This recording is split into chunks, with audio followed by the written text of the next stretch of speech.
Oi, querida. Tudo bem, Silvia? A Luísa já aí na área, que maravilha.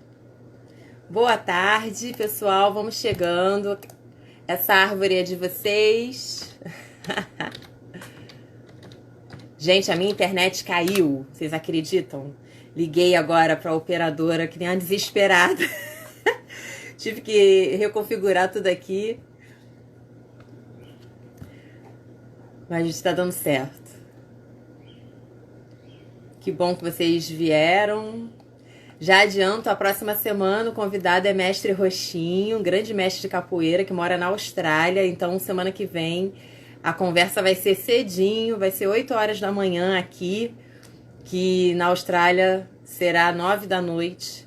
É o melhor horário para o mestre. Então, terça-feira que vem, a conversa acontece de manhãzinha. Apareçam. Ele tem um trabalho incrível, um projeto chamado Projeto Banto. Trabalha com crianças africanas que vivem lá na Austrália. Vou chamar a Luísa. Cadê Luísa?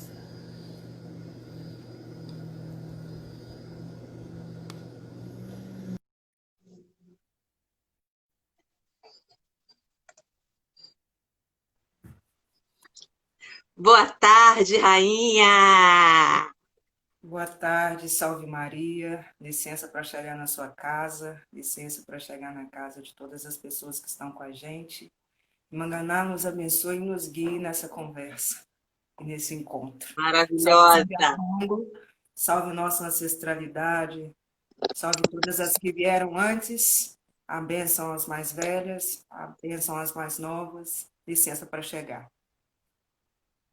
Ai, maravilhosa, bem-vinda. Muito Boa obrigada. tarde. Muito obrigada por aceitar o convite. Obrigada por esse presente que é ter você aqui. A tua história é muito emocionante. Eu fiquei muito assim emocionada quando eu te ouvi, quando eu te vi pela primeira vez. E fiquei muito feliz quando você topou o convite para compartilhar aqui um pouco de toda a sua sabedoria, seus conhecimentos, sua herança, essa tradição que você carrega. Então, seja muito bem-vinda. Todos que estão aqui, todas que estão aqui, sejam bem-vindos, bem-vindas também. Eu sou Juliana Correia, sou arte educadora, contadora de histórias, mãe do Francisco. Então, sejam bem-vindos e sejam bem-vindas. Quem não conhece o Baobazinho, depois navega aqui um pouquinho para conhecer. Toda semana tem uma conversa com um convidado ou com uma convidada especial, e essa semana é esse presente aí, Luísa Daiola, conosco. Então, minha irmã, por favor, se apresente, fale um pouco da sua trajetória, fale mais o que você quiser. Muito obrigada mais uma vez. Como eu já saudei a ancestralidade, assim que estava chegando, mais uma vez, salve Maria, salve Manganá, salve Zambiapongo. Eu sou filha de Lúcia Maria de Oliveira, filha de Elvira de Oliveira, uma semente vinda de duas árvores, uma que me gerou, outra que me criou. De Lúcia Maria de Oliveira eu herdo, ela me dá o maior presente que é a dádiva da vida, e me dá também um axé, que é o meu nome, né? Eu tenho um nome composto, Luísa Carla, e além dela ter me dado a vida, ela me dá a preciosidade do caminho do Odu, que é o significado do meu nome, é guerreira, gloriosa, mulher do povo. Luísa, guerreira gloriosa, e Carla, mulher do povo. Minha mãe já tinha traçado um caminho para mim, que foi se confirmar com o encontro com essa outra mulher, Elvira de Oliveira, minha mãe de criação, a que dela eu herdo, né, o legado no reinado de Nossa Senhora do Rosário. Então, essas duas mulheres são a grande referência, a grande influência, tudo que sou devo a elas, e as outras pretas velhas também, amigas de minha mãe, que me abençoaram. Então, eu sou o resultado do encontro e da memória de todas elas, né? O resumo disso tudo está em mim, incorporado em mim, todas essas memórias dessa ancestralidade viva e pulsante no presente. Nossa. E fala um pouco delas. Você pode começar Posso, falando, porque é uma linhagem aí, né? São várias sim. mulheres, né? Tem essas duas enormes, gigantes, e tem umas outras aí também, tias, avós, não é verdade?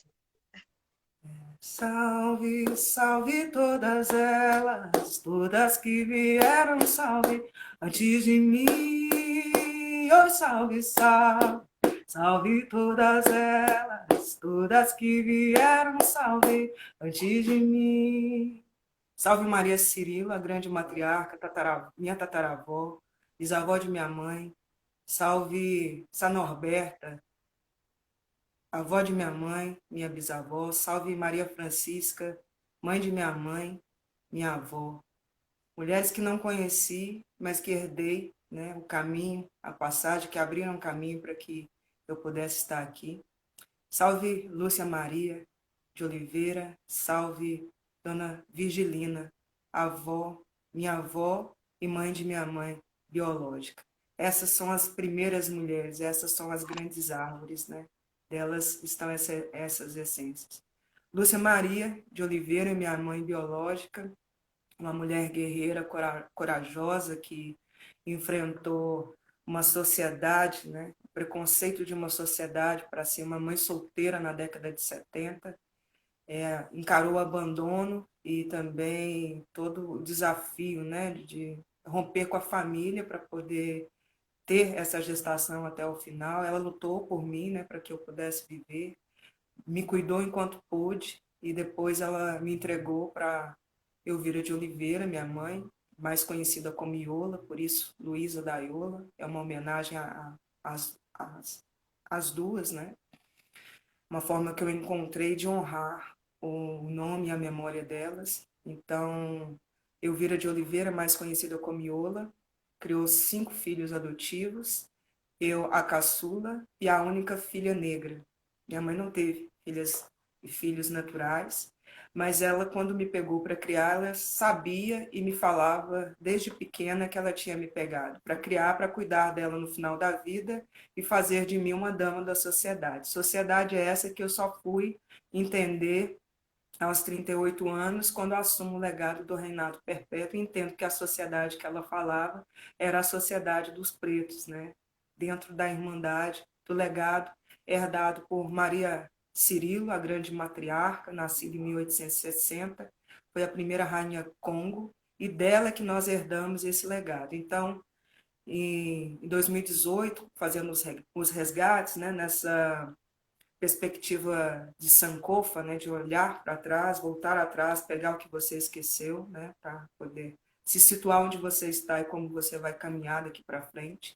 Nesses resgates e significando tudo isso, é que eu fui entender a grandeza dessas mulheres, porque Maria Cirilo foi a mulher mais importante da época dela na sociedade de Carmópolis de Minas. Imagina a gente, né, dentro de uma estrutura completamente racista, onde que as mulheres pretas são a base dessa sociedade, têm as suas histórias invisibilizadas. Maria Cirilo, ao contrário, foi a mulher mais conhecida e mais respeitada da época dela por ser a parteira, a segunda linhagem, né, a segunda geração de parteiras dessa família. Ela herda o ofício da sua tia, que eu desconheço o nome, mas a partir dela vem as outras gerações de parteiras, passando pela Sá Norberta, avó de minha mãe, minha bisavó, e a minha tia Dinica, que além de parteira, pelo saber, se tornou também enfermeira, porque fez o curso de técnico de enfermagem naquela época como uma graduação, né?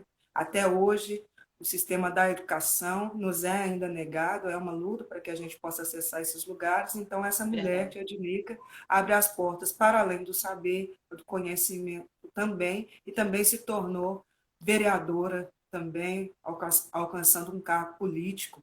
Então, quando eu fui entender a história dessas mulheres, né, em Carmópolis de Minas, que essas histórias individuais reverberaram também na nossa história coletiva, né, de protagonismo das mulheres pretas. Eu me sinto muito honrada da minha mãe, Iola, ter ido me colher debaixo de um pé de manga e me escolher para ser filha dela, e nesse gesto e nessa atitude me tornar herdeira, né, desse legado através dessa escolha, né?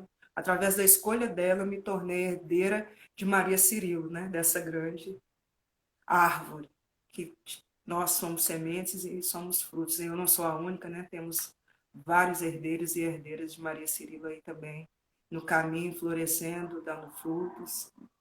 É mais ou menos isso. É muita história, estou tentando resumir, não me Não, perder. não precisa resumir. Não, Se não, eu me não. perder, aí vocês me desculpem. Estou um Não, pouco nervosa. não precisa resumir, não precisa ficar nervosa. Você pode ficar à vontade. E, nossa, é tanta história, eu fico imaginando aqui, que eu também não sei nem por onde começar, assim, te perguntar. As suas mães se conheciam? Elas se conheceram por minha causa, né?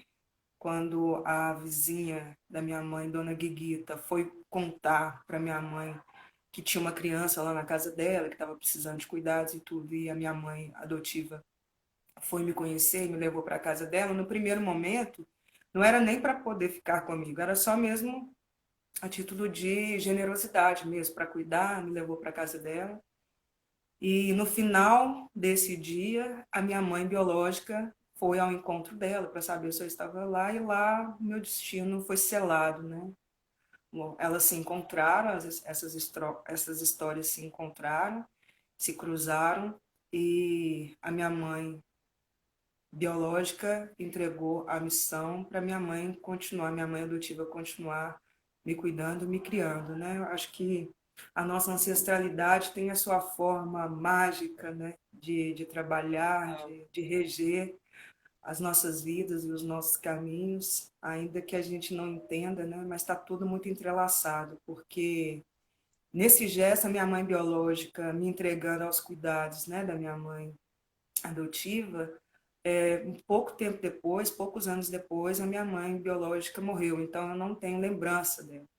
Então ela evitou também com isso que eu me tornasse órfã muito cedo, né? Embora minha mãe adotiva tenha feito a passagem em 2004, eu já era uma mulher, né? Eu estava com 25 anos, então tive a oportunidade de ser criada, de ser cuidada, de receber valores, tradições, né?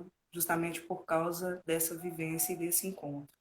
Então é tudo muito bonito, tudo muito mágico, né? Eu vejo a minha vida cheia de significados, de sentido dessa ancestralidade sempre presente, né? Embora eu sinto que desde o princípio da minha vida eu sempre estive lutando, lutando para viver, lutando para sobreviver, lutando no ventre da minha mãe, depois lutando depois do ventre da minha mãe, crescendo diante dessas estruturas todas.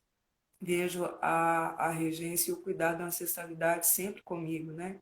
Principalmente depois da passagem da minha mãe em 2004, porque demorou 14 anos para eu descobrir que a coroa da minha mãe estava enquadrada aos pés de Nossa Senhora do Rosário, no altar de Nossa Senhora do Rosário, esperando que alguém assumisse o legado.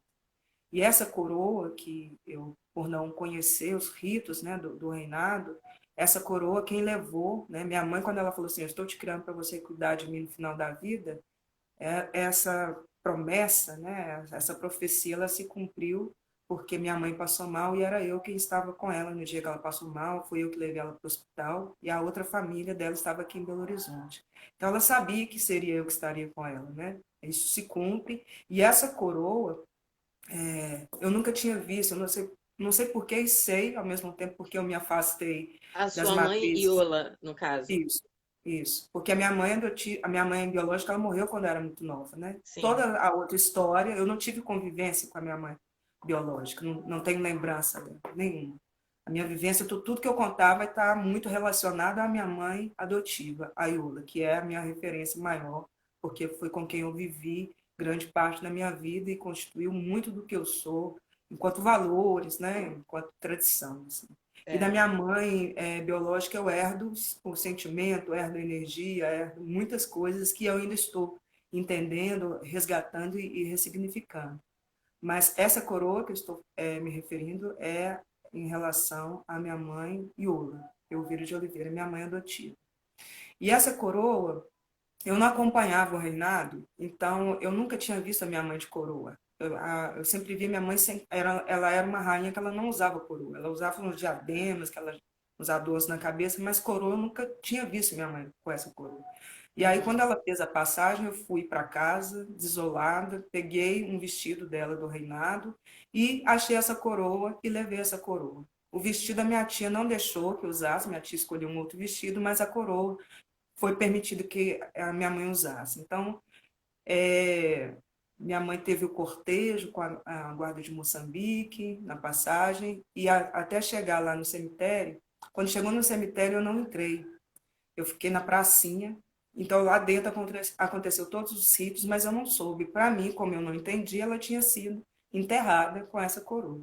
E aí, só em 2018, isso foi em 2004, né, agosto de 2004, e aí em janeiro de 2018, eu recebi uma mensagem falando que a coroa da minha mãe estava enquadrada lá nos pés de Nossa Senhora do Rosário, no altar de Nossa Senhora do Rosário, esperando que alguém assumisse o legado, porque no dia que a minha mãe foi plantada, o vereador pediu para poder colocar a coroa, né, numa redoma de vidro e ficasse como uma memória dela. E aí eu não fiquei sabendo dessa história, né? Durante esses 14 anos, só em 2018 que me foi revelado, que eu acredito que não tem nada errado, porque era o tempo que eu estava me perdendo, me encontrando e também me preparando, né? Porque quando essa coroa retorna, através de mim, eu tenho um entendimento maior sobre as responsabilidades, que não era só me vestir de rainha, né? Que não era vestir de rainha, que não era algo simbólico, mas eu estava assumindo um compromisso em manter uma tradição viva, em ser uma guardiã dessa memória, de contar essas histórias, e mais forte do que isso, né? No meu cortejo de coroação, enquanto eu estava sendo preparada, porque minha mãe fez uma promessa para Nossa Senhora do Rosário quando eu era pequena, que eu tinha um problema sério na garganta. Minha mãe faz uma promessa para Nossa Senhora do Rosário. Nossa Senhora do Rosário não só cura minha garganta, como unge a minha garganta, né? E eu canto, comecei a cantar. E, e com isso, nesse retorno, a minha festa de 15 anos, por exemplo, minha apresentação foi feita no terreiro lá de casa. Minha mãe fez uma festa enorme, convidou toda a sociedade. Aí ela estava me mostrando que a sociedade, o nosso povo era todo mundo, que minha mãe conhecia, né, todo mundo, da senzala à Casa Grande, porque minha mãe trabalhou na Casa Grande também, então ela conhecia todo mundo. E nessa festa minha de 15 anos, foi todo mundo comemorar. Foi uma festa que durou 2 dias. Mas diferente das festas das netas da minha mãe, que foram feitos num clube, com aquelas pompas todas, a nossa festa, a minha festa foi feita com pompa, mas no terreiro lá de casa, fincou as estacas de bambu, cobriu o telhado de lona, colocou o sanfoneiro para tocar, e foi lá que eu fui apresentada para a sociedade, no terreiro. Isso é muito sagrado, né? Quando eu ressignifico aquele momento, que para mim, naquele momento, era algo muito simples, eu fui entender que eu fui apresentada, né? A minha iniciação já se deu no terreiro, e aí eu retorno em 2018, confirmando, né, o que a minha mãe já havia me consagrado a Nossa Senhora do Rosário ali aos 5 anos, né, na minha infância. Depois tem esse rito dos 15 anos no terreiro lá de casa. E aí, aos 39 anos, quase completando 40 anos, eu retorno para poder assumir esse legado. E aí, esse legado que eu fui entendendo, porque quando as pessoas me viram passar, né, porque é um cortejo longo, você passa pelas ruas da cidade, né, o reinado vai passando, né, é um cortejo.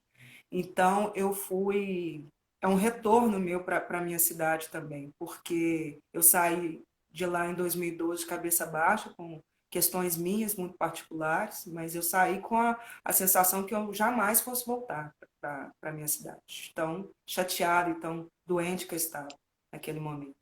E aí, quando eu retorno em 2018, eu retorno com a cabeça erguida, em pé, andando devagar, e todas as pessoas me olhando. Rainha.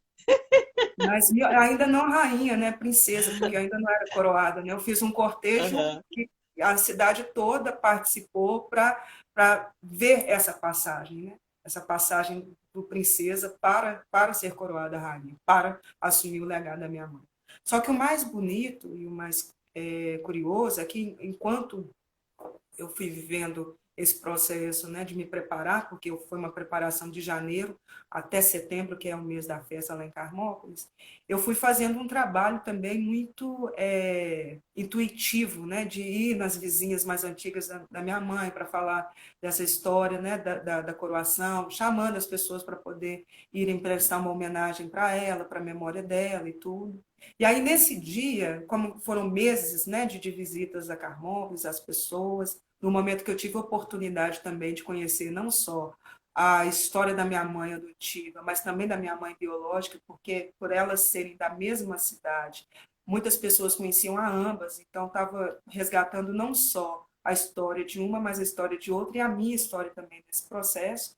E aí, no dia da minha coração, a coisa mais bonita é que, enquanto eu caminhava e pensava sobre tudo isso, sobre tudo que eu tinha passado, dos bueiros, dos buracos, tudo que eu entrei, das vezes todas que me tiraram e eu saí, e pensando assim que tudo tinha valido a pena, todo desafio, toda dificuldade tinha valido a pena por causa daquele momento que eles tinham me segurado, me cuidado para que aquele momento pudesse acontecer.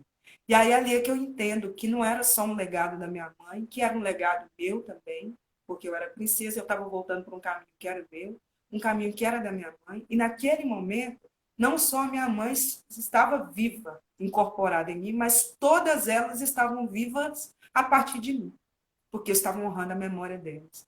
E aí, enquanto eu passava, isso não sou eu que estou dizendo, isso são pessoas que vivenciaram esse momento, é da gente entender a questão da incorporação dos ancestrais através de nós, né? Do nosso corpo e da nossa existência. As pessoas me viam, mas viam a minha mãe. Eu passando e as pessoas viam a minha mãe, lembravam dela. Né? No mesmo momento que me viam, lembravam dela como se ela também estivesse passando isso.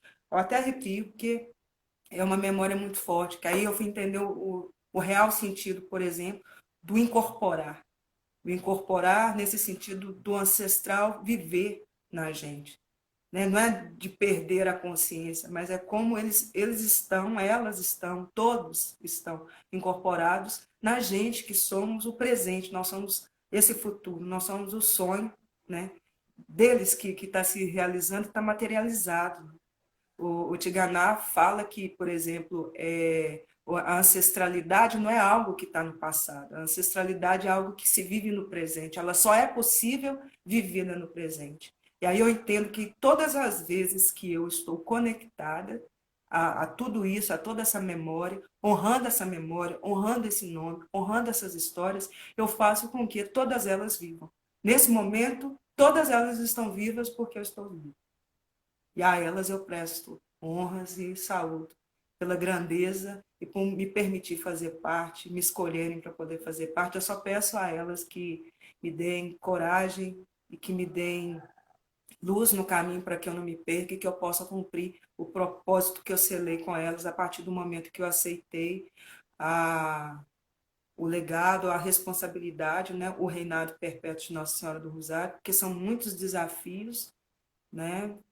Não é fácil você entregar a sua vida para algo de tanta responsabilidade, né? Elas conseguiram honrar e cumprir os seus reinados até o final. Eu espero ter vida, saúde, lucidez e cada vez mais consciência sobre essa identidade, sobre a nossa história, para poder bem honrar, né? E bem cumprir, né? Que eu possa sair daqui coroada por elas, né? Ao atravessar esse véu do mistério, que elas possam estar felizes com a minha passada aqui. Estou preocupada? Estou, porque são mulheres grandiosas, né? Eu espero que eu não sinta vergonha, né? Quando eu me encontrar com elas, porque fiz a minha parte também. Você também é, você é enorme, você é gigante. Ó, tem cada comentário maravilhoso aqui para você. Nossa, linda essa relação com a ancestralidade, Michele Teresa falando. Cris Gouveia, maravilhosa, seu poder é incrível. Arrepiada aqui, a Mari está falando. Memória ancestral belíssima, Marta Ferreira. Lu, tem uma mensagem aqui para você. Ó, Azarolo mandou. Conte um pouco a história de Nossa Senhora do Rosário. como diz a minha madrinha, a Rainha Congo, Belinha, ela fala que a gente é menina nova, né?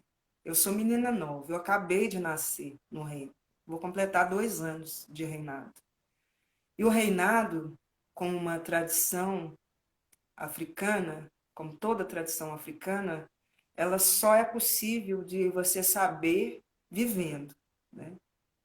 Eu já, desde 2016, eu estava lá com aquela sensação que Nossa Senhora do Rosário, que eu tinha uma ligação com Nossa Senhora do Rosário. Olha pra você ver que loucura, né? Que eu tinha uma sensação, que eu tinha uma ligação com Nossa Senhora do Rosário, e depois, quando eu vou entender, é óbvio que eu tinha uma ligação com Nossa Senhora do Rosário, né? Desde os 5 anos eu estou ligada a Nossa Senhora do Rosário, obviamente. Mas aí as coisas, é isso de vir tomando a consciência. Então, para poder falar de Nossa Senhora do Rosário, eu peço, né, tentar falar com muito respeito, mas dizer também que é uma senhora, que é uma mãe que eu estou conhecendo agora, né? Tem 2 anos que eu estou tendo essa relação com ela, me aproximando dela, conhecendo dela. Quando as pessoas perguntam quem é Nossa Senhora do Rosário, me conte um pouco sobre Nossa Senhora do Rosário, que eu possa entender nesse momento dessa relação, porque tem histórias, né? Histórias, se as pessoas jogarem para pesquisar, as pessoas vão entender. Mas eu quero entender Nossa Senhora do Rosário num lugar de mãe, de uma grande mãe, de uma grande mãe que cuidou e cuida de todos nós, que cuidou de todos os meus ancestrais, que continua cuidando de todas e todos nós que estamos aqui agora e que vai continuar cuidando do nosso povo quando eu não estiver aqui mais. Essa é a grande mãe. Essa grande mãe foi a mãe que acompanhou todos os seus filhos na travessia de Calunga, é a grande mãe, a rainha do mar. Foi a Nossa Senhora, foi aquela virgem, aquela mãe que apareceu no mar e que foi resgatada pelos pretos velhos, né? Eles viram a imagem de Nossa Senhora do mar, de Nossa Senhora no mar.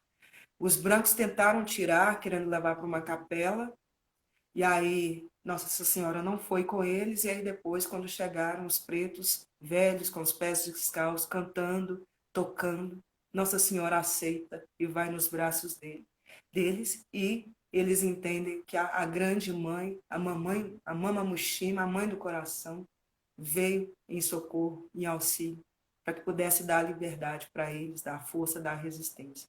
E a essa grande mãe, Nossa Senhora do Rosário, que aqui representado, né, o Rosário de Nossa Senhora.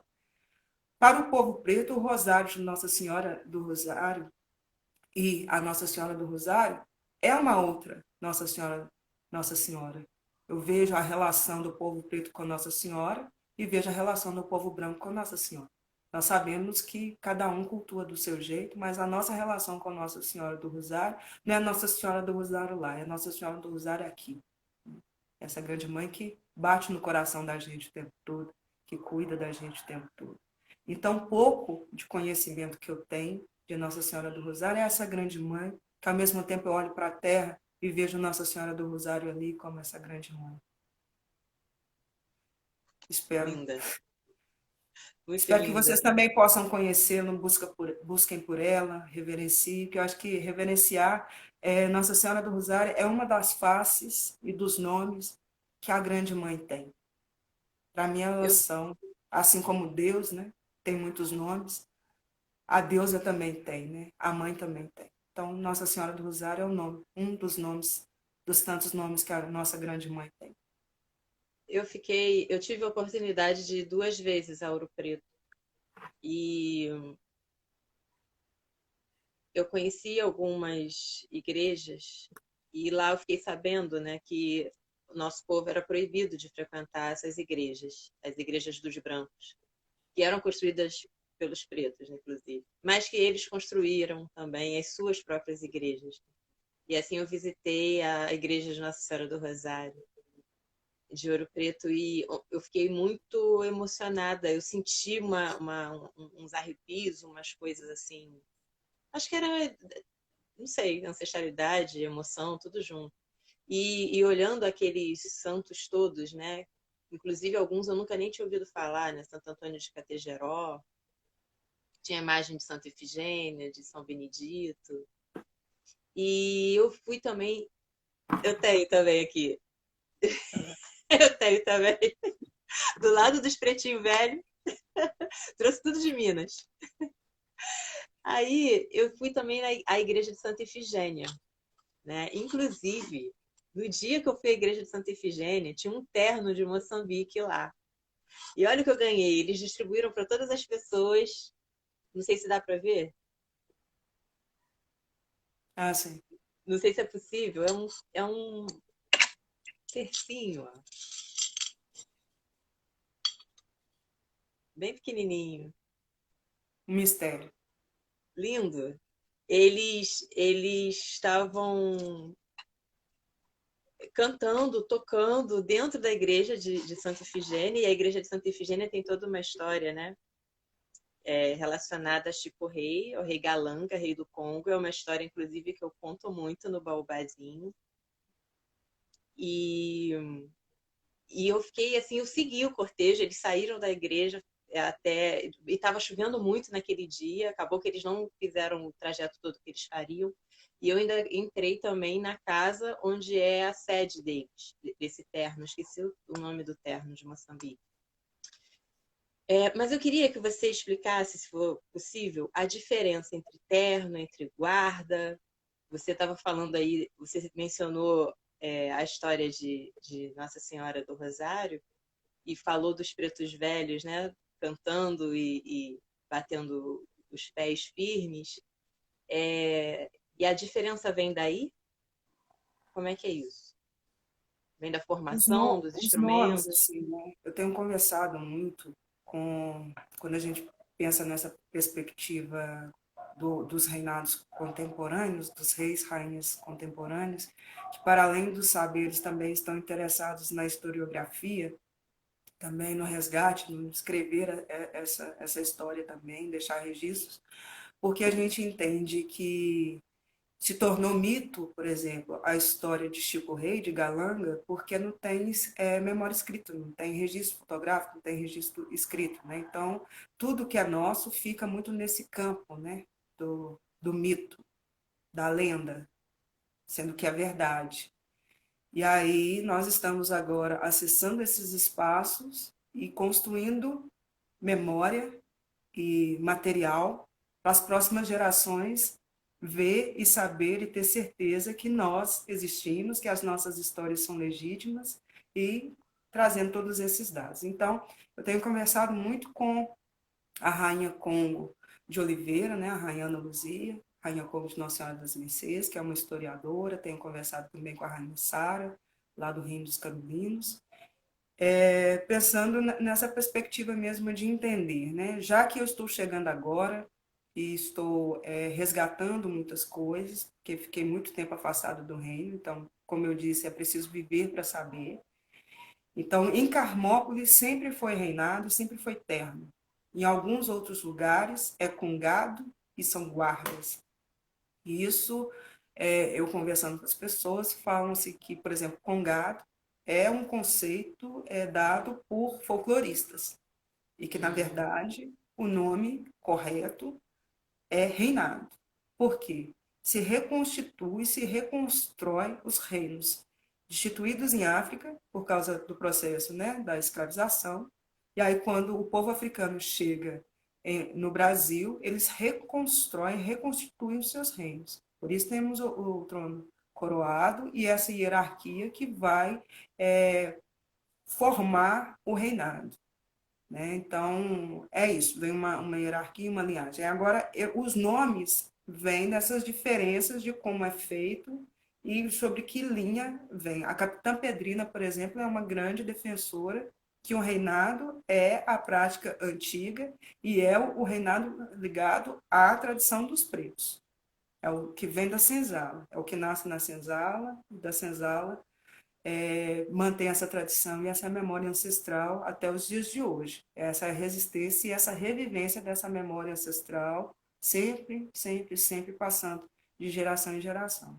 Então, o que eu posso dizer nesse momento é isso. Eu estou ainda no processo de investigação, mas na minha cidade é isso. A Constituição que a gente sempre falou e sempre viveu, é reinado e eterno. Eterno seriam os grupos, né, dos reinadeiros e cada um com a sua linhagem. Lá em Carmópolis nós temos o terno de Moçambique e o terno de Congo, que são, dentro dessa construção do reinado, os ternos mais importantes, né? Principalmente o de Moçambique, que é o terno dos pretos velhos, dos mais velhos, que tem a responsabilidade de guardar a Nossa Senhora, né? Tanto que ele vem no final do cortejo, e logo, pelo menos na Constituição do Reino lá em Carmópolis, é assim, vem o Moçambique no final e logo depois o trono coroado. É ele que cuida tanto de Nossa Senhora do Rosário quanto de nós também, os pretos velhos. É bonito isso, né, de pensar, né, que o Congo vai na frente, porque são os guerreiros, então tem uma simbologia do terno de Congoí, com são uns toques mais para frente, mais animados, mais de combate, então eles vão abrindo caminho e depois vem o Moçambique firmando a terra, né? Devagar, devagar, devagar. Essa é a toada, né, do Preto Velho. Devagar, devagar a gente chega lá. E você sabe, você pode dizer para a gente, assim, as funções? Porque ontem mesmo eu estava te assistindo e você estava dizendo que você é uma cantora. E no reinado, a rainha não canta, né? Mas existem funções para todos. Todos que estão ali participando têm uma responsabilidade, têm uma função dentro daquela sociedade, dentro daquela tradição. Por É exemplo, óbvio, é obviamente que só a vivência que vai te dar a profundidade naquilo. Mas o que você pode compartilhar com a gente sobre isso? eu posso falar como a Djamila fala, eu só posso falar do meu lugar de fala, né? Para não correr o risco de errar, de falar coisas sem ter certeza, é melhor falar do que eu estou vivendo e do meu lugar e da minha responsabilidade dentro dessa comunidade, né? Que é o reinado perpétuo. Os reis e rainhas perpétuos são responsáveis pela espiritualidade. Nós somos responsáveis pela oração, por manter a oração, a firmeza espiritual do nosso reino. Então, nós temos a responsabilidade de sempre estar em oração, rezando sempre pelo fortalecimento do nosso reino, pelo fortalecimento das pessoas, cuidando, zelando espiritualmente, desse fortalecimento espiritual. Acima dos reis perpétuos e rainhas perpétuas estão o rei e a rainha Congo. Isso eu posso dizer também porque eu acho muito bonito, porque pensar nessa estrutura enquanto uma estrutura também política, né, de Estado. Por exemplo, o rei Congo e a rainha Congo do Estado de Minas Gerais, eles unificam todas as coroas dos reis Congos e rainhas Congos dos municípios, por exemplo. Então, pensa na força dessa coroa, de ser a coroa maior, né, de todos os outros reis e rainhas Congos. E os reis Congos e rainhas Congos são, dentro dessa hierarquia, os responsáveis de manter de pé a essa tradição. Então, eles respondem de forma política, né, dentro dessa estrutura. São os reis Congos e as rainhas Congos que vão dialogar, eles que dialogam um com os outros, né, de um reino com o outro. Eles, pelo menos, teriam que ter essa responsabilidade, né, de construir também diplomaticamente, politicamente, esse fortalecimento dessas conexões desses reinos todos em prol dos nossos objetivos, do nosso ideal máximo, que eu acredito que até hoje continua sendo a liberdade do nosso povo, a emancipação do nosso povo. Então, o reinado, os reis Congos e os reis perpétuos, reis e rainhas, pelo menos até hoje que eu entendo, até agora que eu entendo, são essas as responsabilidades. Reis com essa responsabilidade muito política, muito de organização do reino, são eles que respondem nessa organização, né? Mas própria, e também tem uma responsabilidade espiritual, mas nós, enquanto rainhas perpétuas e reis perpétuos, nós temos uma responsabilidade mais espiritual. E são os reinados, são as coroas herdadas por geração, é passar de geração em geração. do rei Congo, rainha perpétua e rei perpétuo são coroas herdadas, né? Tem que passar, ela fica, geralmente passa-se na família, de geração em geração. Diferente de reis e rainhas que são coroados de promessa, que é coroado anualmente, e que em muitos lugares, por exemplo, as pessoas dão uma reverência maior, por exemplo, para os reis festeiros, que pegam uma coroa grande, que as pessoas vêm à pompa às vezes e acham que são eles as figuras maiores dentro do reinado. Mas dentro do reinado dos pretos, os reis que a gente tem que prestar reverência e respeito são os reis congos, rainhas congos, reis perpétuos e rainhas perpétuas. O rei grande e a rainha grande, nada mais, nada mais ou menos do que o senhor, a senhora, né, que naquela época auxiliava com a comida e que até hoje é isso, eles são responsáveis por dar a festa, por alimentar, né, em muitos lugares. E geralmente são pessoas brancas, né, que pegam essas coroas, são pessoas Ah, eu ia perguntar isso. Os de posses festeiros. materiais. Aí você vê que eles vêm com aquela roupagem toda muito europeia, Aham, né, e tudo, e às vezes as pessoas, justamente com esse olhar muito viciado, né, no folclore e tudo, acham que eles são as grandes figuras, né, que são os maiorais ali dentro dessa hierarquia. Mas dentro da hierarquia do reinado, eles não têm poder algum. então, os reinados, eles aceitam pessoas brancas Só nesse lugar, pelo menos que eu entendo. Rei para o Congo, cortejo. rainha perpétua e rei perpétuo são pretos. São herdados no legado da tradição preta.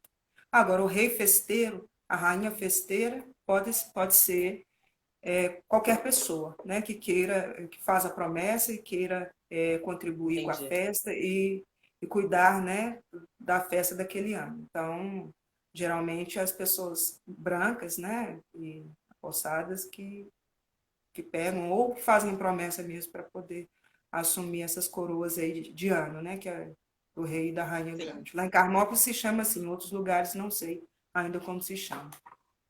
Essa era uma das perguntas que eu ia te fazer. Foi muito bom você entrar nesse assunto, porque no jongo, pelo menos o que eu pude perceber há alguns anos, assim, eu frequentei algumas comunidades jongueiras, quilombolas também, pude vivenciar, assim, um pouco, vivenciar um pouco do jongo.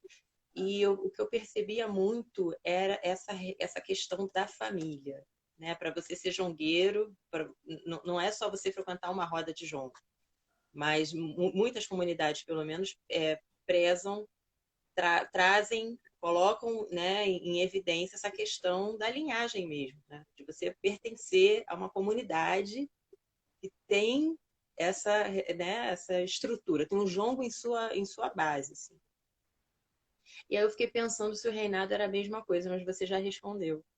E eu É, fico pensando até em outras culturas, como o samba, por exemplo, né, que acabou virando uma cultura, um forte símbolo, né, da cultura nacional, e a gente vê muitas vezes, né, os pretos, principalmente os pretos, numa situação de, de desnível em relação aos brancos no que tange a alcance de espaço, ocupação de espaços, de pagamento também, de reconhecimento pelo seu trabalho, né, a remuneração, cachê, a possibilidade de a visibilidade é muito maior e isso não é difícil entender, né? Porque a gente também vive uma sociedade que é racista, mas o quanto fica difícil, né? Uma cultura, se ela também não toma esse cuidado, né? Se não há essa,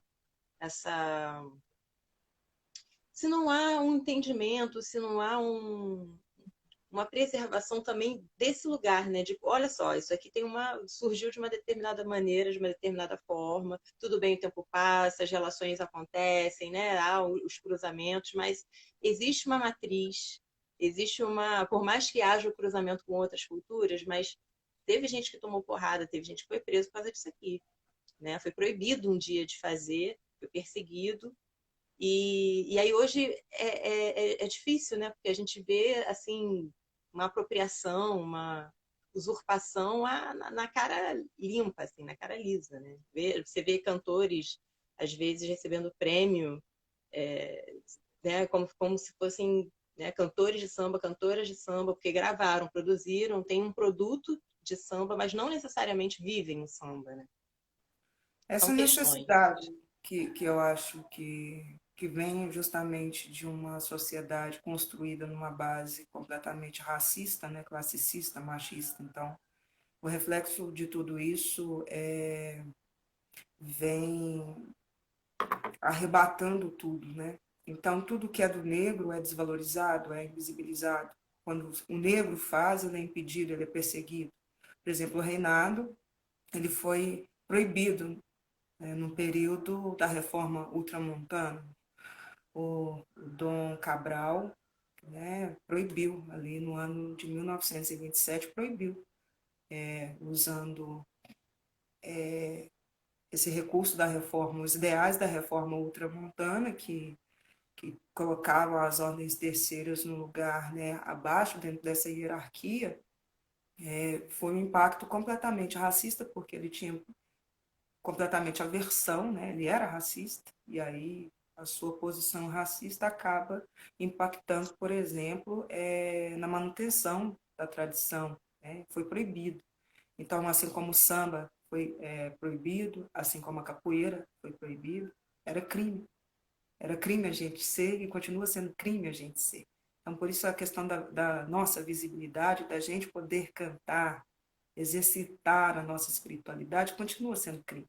Quando a gente vai ver a questão da intolerância religiosa no Brasil, as únicas religiões que são perseguidas aqui no Brasil são as religiões de matriz africana, né? As outras não têm esse problema. Quando você vai falar de ecumenismo, eu fiquei até vigiando para ver, porque não se engloba o candomblé, por exemplo, e a Umbanda na, na filosofia, no pensamento, por exemplo, do ecumenismo, sendo que é a religião mais perseguida aqui no Brasil, que a gente tem que trazer isso tudo para um contexto regional. Sim. E aí, por exemplo, quando você fala que os sambistas, as sambistas, não são valorizadas, nem enquanto artistas, e nem enquanto Guardiã, profissionais, até guardiãs de uma hoje nós, tradição. nós enfrentamos tudo isso justamente por isso, porque para a gente é um outro lugar.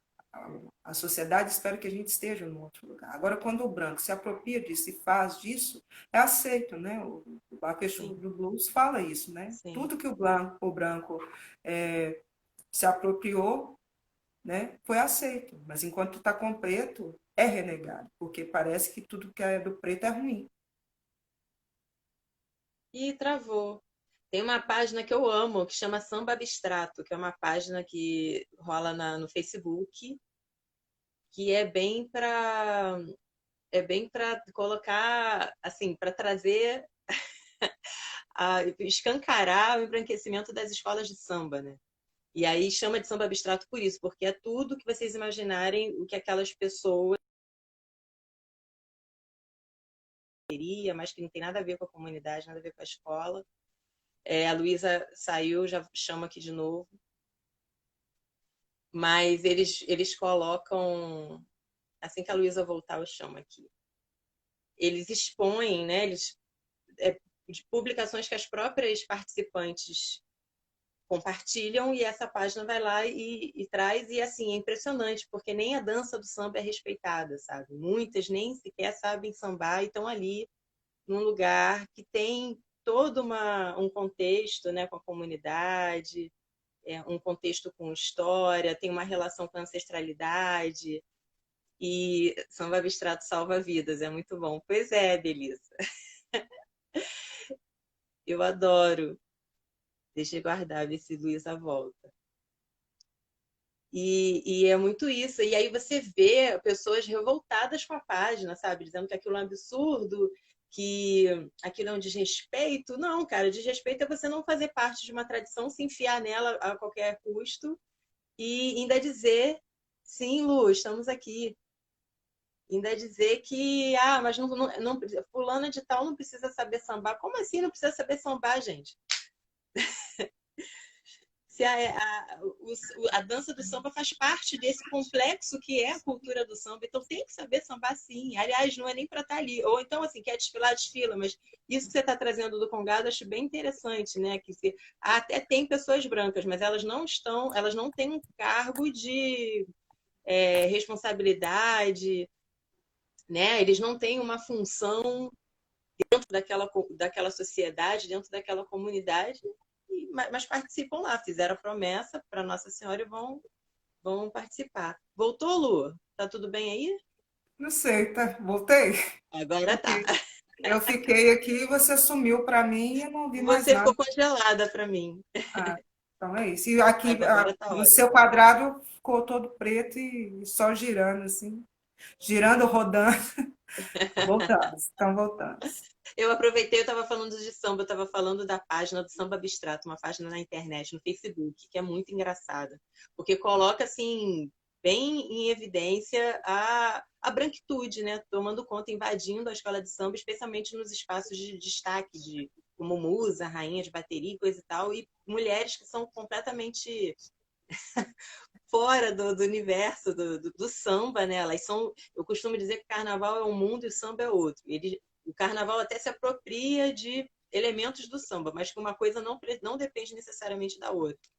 E essas mulheres, elas invadem a festa, invadem o carnaval, elas pagam muito alto pelos cargos que elas começam a ocupar, e nisso a dança do samba vai sendo descartada. Essa dança do samba, que eu considero um elemento fundamental também, dentro desse complexo que é o samba, né? Porque é isso, tem toda uma relação aí com ancestralidade,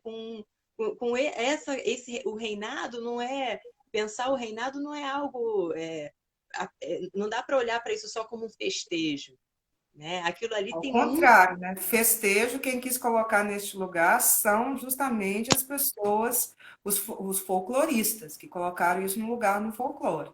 Nós coisa tratamos o que se reinado enquanto fazia. uma tradição que preserva valores, que preserva a filosofia, que uma cosmovisão, e assim como o samba também traz, né? Tudo que a gente faz, que vem de um legado, de uma tradição africana, tem um sagrado, e as pessoas não entendem.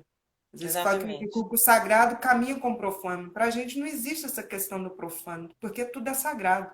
A gente reza cantando, a gente reza dançando.